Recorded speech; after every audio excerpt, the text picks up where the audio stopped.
Hello. Today we have selections from The City of the Bees by Frank S. Stewart, 1947. Chapter 1, Gold Dust Ballerina. Into the air! The bee shot up into the glowing sky, unable to beat her wings fast enough to ease the rapture of her being. 16,000 times a minute, the tiny silver pinions beat the air. But this was not enough, for she had never known, and would never know, the sadness of winter. Life, to her, was a lovely procession of increasing summer days, always growing more beautiful.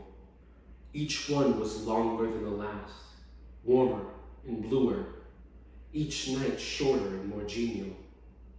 More flowers and more crowded the meadows and the hedges.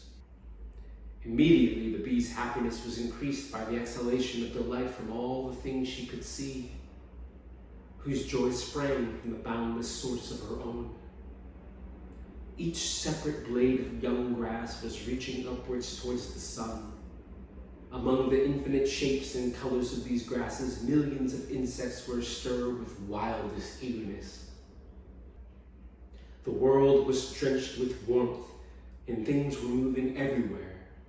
Even in the air itself seemed renewed, sweetened, more buoyant. The air.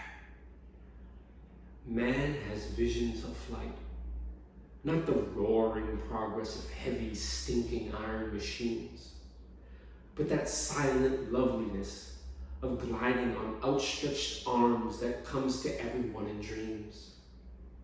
Even that is but half flight, a wingless semi-nightmare movement with fear haunting it. Man crawls earthbound on leaden feet. But this bee, as she darted swiftly away from the wood and down towards the river that curled in the distance like the blade of a silver scythe, rested on air and was part of its living lightness.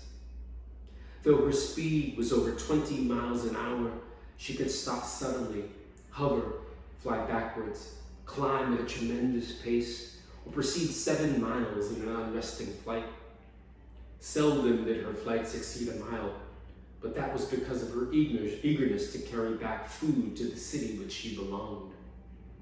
Chapter 3, The Little People.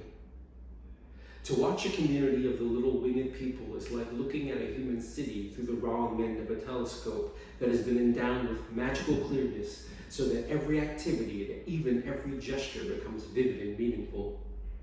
Yet there are such vital differences from any human race that ever existed. The Golden Town weaves magic of its own. The answers to her mortal proclamation inspired the virgin goddess with a terrible calm. Proudly, she cut away the seal and raised the lid of the first waxen coffin. Inside, pale and perfect, lay her own lovely sister, mystically gowned in her shining shroud. She was alive. Her eyes, wide open, watched her own destruction. The goddess stooped over her and began coldly to draw away the silk whose warmth meant life, whose lack spelled death. She worked steadily, watched by thousands in the moonlit streets.